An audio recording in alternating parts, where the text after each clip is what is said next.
Hi everyone, welcome back to my channel. तो आज हम बात करेंगे रिव्यू पैरामीटर्स की, जो भी अप्रेजल में चाहिए, जो कि ज़रूरी है। ठीक है, आप देखिए अप्रेजल सिस्टम जो है हर एक हॉस्पिटल का, हर एक ऑर्गेनाइजेशन का डिफ़र करता है, उसके पैरामीटर्स भी डिफ़र कर सकते हैं। बट कुछ पैरामीटर्स में आज आपको बताऊंगी, इसकी वजह से क्या हो सकता है कि आप इसको मॉडिफाई कर सकते हैं अपने अकॉर्डिंग। ठीक है, तो कुछ जो मैं बताऊंगी आप वो भी ऐड कर सकते हैं। कुछ अगर आप अपने ऐड करना चाहते हैं या आपके कोई सीनियर हैं वो ऐड करना चाहते हैं तो वो डेफिनेटली उस पर ऐड कर सकते हैं। तो आज हम बात करेंगे अप्रेजल फॉर्म्स के कुछ पैरामीटर्स की। ठीक है, जिसको देख के आप अपने जो एम्प्लॉयज़ हैं उनको जज कर सकते हैं। ठीक है, और मैं अभी भी बोल रही हूँ ये वेरी कर सकता है, आप अपने हॉस्पिटल के अकॉर्डिंग इसमें अमेंडमेंट्स कर सकते हैं। तो अप्रेजल एक वो चीज़ है जिसका इंतज़ार सभी एम्प्लॉयज़ को रहता है। ठीक है, अब अप्रेजल की भी बहुत सारी कैटेगरीज होती हैं, वो भी डिफ़र करेंगे आपके हॉस्पिटल टू हॉस्पिटल। कुछ लोग 6 मंथली भी करते हैं रिव्यू, कुछ लोग एनुअली भी करते हैं। मोस्टली ज़्यादातर केसेस में 99% आप कह लीजिए जो अप्रेजल आपके होंगे वो आपके होंगे एनुअली। ठीक है, बहुत ही कम केसेस हैं जिसमें 6 मंथली या फिर स्पेशल केसेस हो। ठीक है, उसमें आपके अप्रेजल हो। ठीक है, रिव्यू जो है आपने एम्प्लॉयज़ को इन कैटेगरीज इन क्राइटेरिया के बेसिस पे देखना है। ठीक है, तो वो कुछ मैं आपको बता देती हूँ। अप्रेजल की डिटेल में मैं नहीं जाऊंगी क्योंकि आप लोगों को पता होगा। अगर स्टिल आप चाहते हैं कि मैं इसकी डिटेल दूं तो मैं फिर कभी वीडियो बना दूंगी, बट फिलहाल हम अपने सिर्फ रिव्यू पैरामीटर्स पे स्टिक करते हैं। राइट, तो वीडियो शुरू करने से पहले गाइस मैं रिक्वेस्ट करना चाहती हूँ, मेरे चैनल पे मेंबरशिप चल रही है जो कि मैं आपको बार बार बोलती हूँ, एक बार जाके ज्वाइन बटन पे क्लिक करके ज़रूर चेक कर लें। इससे कि आपको पर्क्स एंड बेनिफिट्स का पता चल जाएगा। और अगर आप मुझे सपोर्ट करना चाहते हैं, मेरे चैनल के कंटेंट को सपोर्ट करना चाहते हैं, तो आप ये मेम्बरशिप जो है वो ले भी सकते हैं। ठीक है, तो फटाफट से हम अपने अब जो है रिव्यू पैरामीटर्स शुरू करते हैं।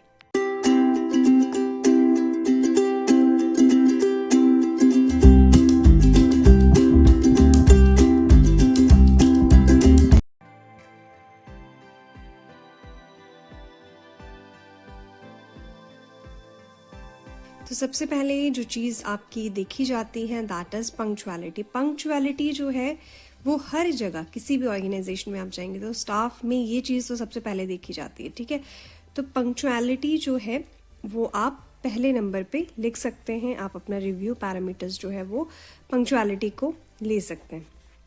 ठीक है, उसके साथ साथ पंक्चुअलिटी के साथ साथ आप जो है ड्रेस कोड, आपकी जो यूनिफॉर्म है वो।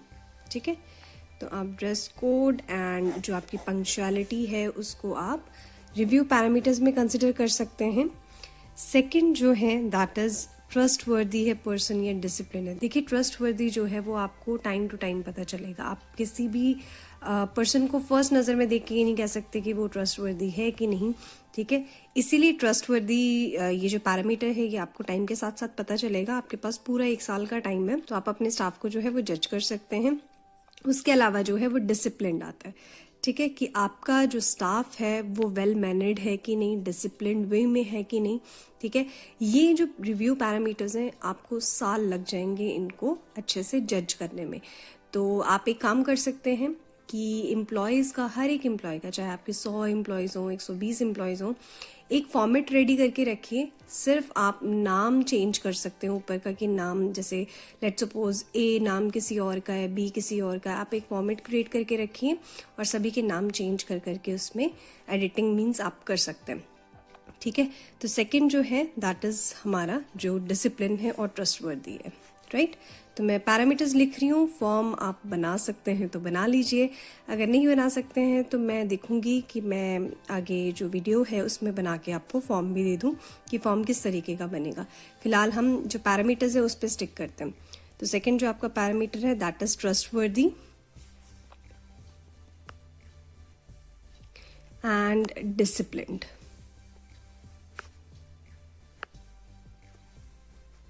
राइट, ओके, अब हम बात करते हैं कि हमारा जो भी स्टाफ है उसको नॉलेज है कि नहीं अपनी रूल्स एंड रिस्पॉन्सिबिलिटीज़ के बारे में।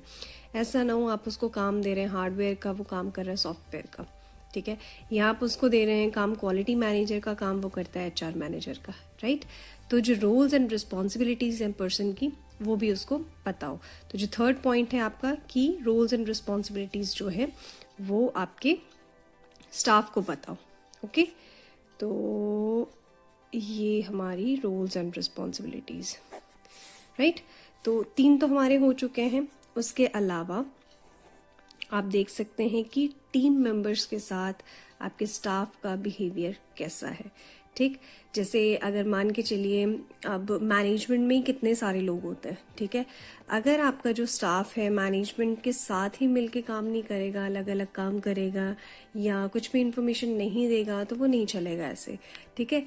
इसीलिए क्या होता है, एक टीम बनाई जाती है ताकि हम आपस में कोऑर्डिनेट कर सकें, क्योंकि सभी का जो ब्रेन है वो अलग अलग काम करता है, तो ऑब्वियसली आइडियाज़ जो हैं वो भी डिफरेंट जनरेट होते हैं। बट अगर सभी अपने आइडियाज़ अपने पास रख लें तो मुश्किल है, बात करने में भी मुश्किल है, आइडियाज़ एक्सचेंज करने में भी मुश्किल है, तो फिर आपका जो आउटपुट होगा उसमें कहीं ना कहीं कमी ज़रूर रह जाएगी, ठीक है। इसलिए टीम वर्क आप ज़रूर चेक करें अपने स्टाफ का कि उनकी मीन्स किस तरीके से वो अपनी टीम के साथ कोऑर्डिनेट करते हैं, राइट। इसके बाद हम जो है वो लिखते हैं लाइक आप कह सकते हैं कि उनमें लीडरशिप क्वालिटीज़ है कि नहीं, ठीक है। तो लीडरशिप क्वालिटीज़, ठीक है। अब आप देखेंगे अगर आपका सीनियर लेवल पे कोई पर्सन है, ठीक है, चाहे आपका एग्जीक्यूटिव भी हो, राइट, तो सीनियर लेवल पे अगर आपका कोई पर्सन है, क्या उसमें वो क्वालिटीज़ हैं लीडरशिप की, क्या वो आपकी टीम को साथ लेके चल सकता है, ठीक है, क्या वो डिसीजन मेकिंग कर सकता है, ठीक है। बेसिकली लीडरशिप का मतलब है आपने पूरी टीम को साथ लेके चलना है। तो आप ये भी कंसिडर कर सकते हैं एक एग्जीक्यूटिव लेवल पे भी और एक टीम लेवल पे भी, ठीक है। ऐसा नहीं है कि मीन्स आप सीनियर लेवल पे करेंगे, आप जूनियर लेवल पे भी कर सकते हैं कि उनमें वो क्वालिटीज़ हैं कि आगे अगर आपने सोचा हो कि उस पर्सन को प्रमोट करना है तो क्या उसमें ये स्किल्स है कि हम उसको प्रमोट करें तो हमारा आउटपुट जो है वो ठीक आए, ठीक है। तो आप ये भी कंसिडर कर सकते हैं, ठीक है। इसके अलावा जो है क्या वो इंटरपर्सनल स्किल्स बेसिकली, तो क्या वो जो है बाकी पर्सन्स के साथ उसका कैसा बिहेवियर है, तो आप इंटरपर्सनल स्किल्स में ये चीज़ें भी लिख सकते हैं, इंटरपर्सनल स्किल्स, ठीक है। अब विलिंग टू टेक इनिशिएटिव्स, एक पॉइंट मुझे ये याद आया, टेक इनिशिएटिव्स।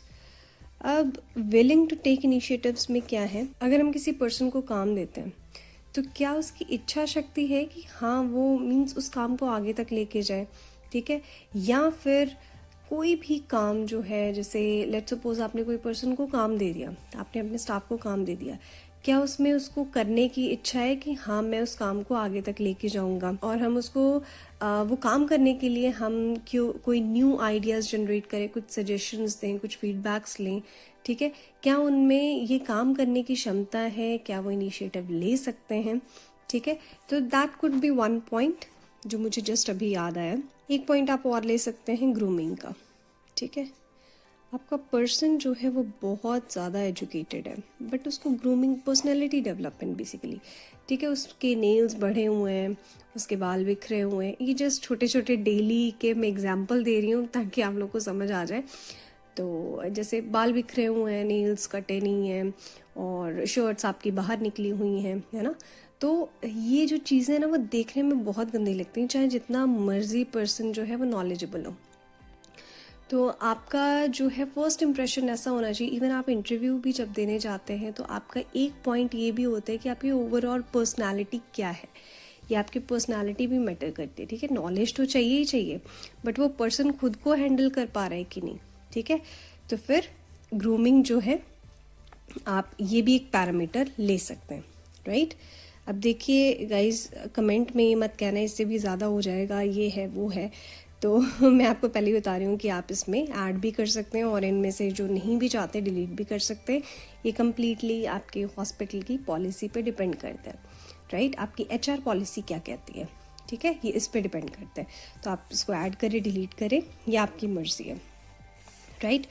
अब अगर अभी तो फ़िलहाल हम NABH की बात कर रहे हैं, तो NABH में आप ये भी देखेंगे कि अगर कोई सीनियरिटी लेवल पे पर्सन आ रहा है, लेट्स सपोज आपका क्वालिटी मैनेजर ही आ रहा है, क्या उसको डिपार्टमेंट्स की नॉलेज है? ठीक है। अब डिपार्टमेंट्स की नॉलेज के कहने का मतलब ये है, सभी हॉस्पिटल का डिफ़र करता है पॉलिसीज़ एंड प्रोसीजर्स, बट जिस हॉस्पिटल में NABH के स्टैंडर्ड्स को इम्प्लीमेंट किया हो वो 90% जो है वो मैच करते हैं। कहीं कहीं कुछ कुछ जगह जो है वो मिसमैच भी हो सकते हैं, बट 90% जो आपके प्रोसीजर्स हैं वो मैच करते हैं, राइट। तो क्या उनको जैसे इंडिकेटर्स के बारे में नॉलेज है, उनकी इम्प्लीमेंटेशन पॉलिसी क्या है, क्या किस तरीके से वो सेल्फ असेसमेंट करवाएंगे, किस तरीके से वो पॉलिसीज़ को इम्प्लीमेंट करवाएंगे, किस तरीके से वो ट्रेनिंग्स लेंगे, उनका ओवरऑल इम्प्लीमेंटेशन का क्राइटेरिया क्या है, वो क्या सोचते हैं, ठीक है। ये भी एक जो है वो पॉइंट हो सकता है कि अगर आपने क्वालिटी मैनेजर को अपॉइंट किया और साल बाद आप चाहते हैं उसको अप्रेजल दें, ठीक है, तो आपने उनमें देखिए अब हर स्टाफ का अलग अलग पॉइंट हो जाएगा, इसीलिए मैंने कहा कि आप फॉर्म्स में थोड़ी बहुत चेंजेस कीजिए आपके स्टाफ के अकॉर्डिंग। तो आप इसमें क्वालिटी मैनेजर में ये देखेंगे क्या उसको डिपार्टमेंट की नॉलेज है। तो मैं एक छोटा सा एग्जाम्पल मैंने आपको दिया है, उसके अकॉर्डिंग जो है मैं ऐड कर देती हूँ। तो क्वालिटी मैनेजर के लिए लेट्स सपोज आप देखेंगे quality indicators and department knowledge, ठीक है। तो अब यहाँ पे आप चेंज कर सकते हैं कि जैसे आपके टेक्नीशियंस हैं उनके लिए अलग कर लेंगे, मैनेजर्स के लिए अलग कर लेंगे, एडमिनिस्ट्रेशन के लिए अलग कर लेंगे, हाउस कीपिंग एंड हेल्पर्स के लिए अलग कर लेंगे, ठीक है। वैसे ही आपके जो भी बाकी नर्सिंग स्टाफ है उनके लिए अलग कर लेंगे। तो ये आप अलग अलग पैरामीटर्स ले सकते हैं। ओके, नाउ आप एक चीज़ कर सकते हैं कि एरर्स कमिटेड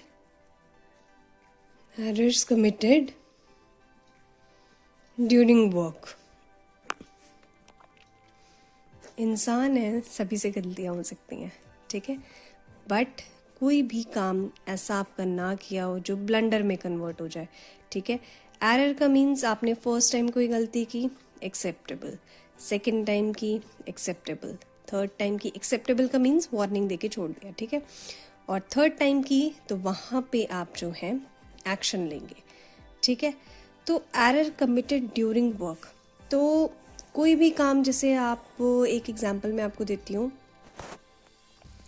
कि नाइट ड्यूटी में आपका स्टाफ सो गया, राइट। तो ये एक तरीके का आपने अपनी वर्क जो प्लेस है उसमें आप नहीं प्रेजेंट हुए, आप सो रहे हो कहीं पे, तो उसके कारण आपको एक वार्निंग लेटर मिल गया, तो वो आप कंसिडर करेंगे आपके अप्रेजल में। तो इसका कहने का मतलब यही है, error committed during work, right.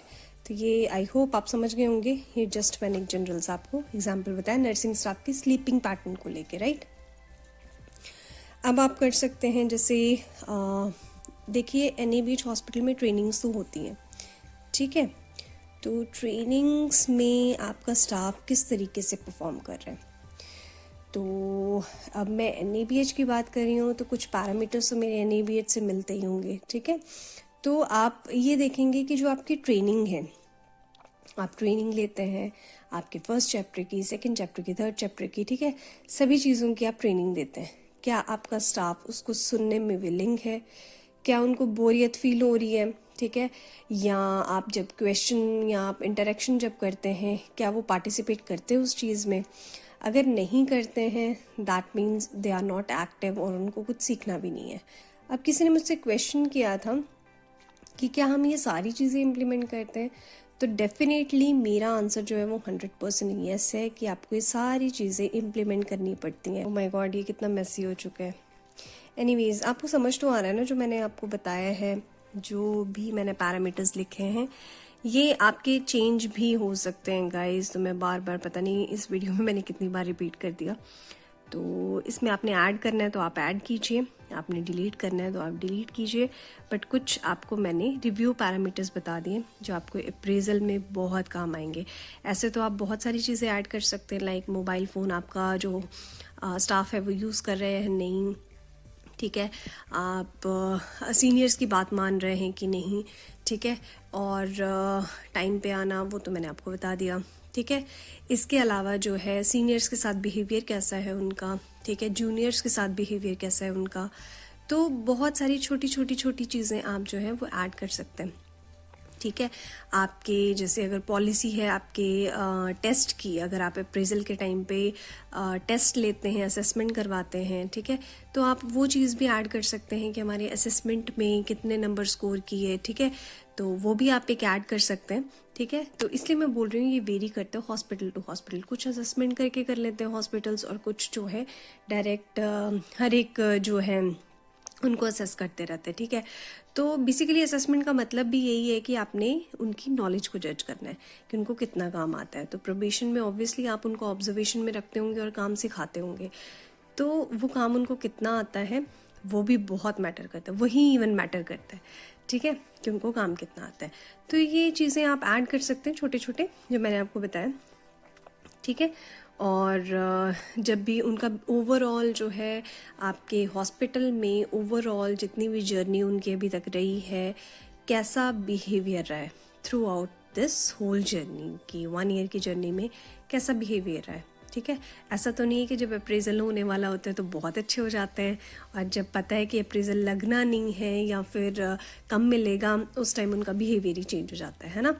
तो ये चीज़ें छोटी छोटी जो हैं, आई नो थोड़ा सा टाइम कंज्यूमिंग तो होती है, हर चीज़ होती है, बट ये है कि आपको बहुत ही सिस्टमेटिक वे में अपने मैनेजमेंट को थोड़ा सा एक प्रोसेस जो है वो सिस्टमेटिक वे में बनानी पड़ेगी, जिसके कारण आप ये रिव्यू जो है वो कर सकते हैं, राइट। तो गाइज आज के लिए बस इतना ही। उम्मीद करती हूँ कि आज का टॉपिक आपको इन्फॉर्मेटिव लगा हो। अगर इन्फॉर्मेटिव लगा हो तो एक लाइक ज़रूर कर देना मेरी मोटिवेशन के लिए। मैं मिलती हूँ आपसे नेक्स्ट न्यू वीडियो में। Till then bye bye, take care and stay safe.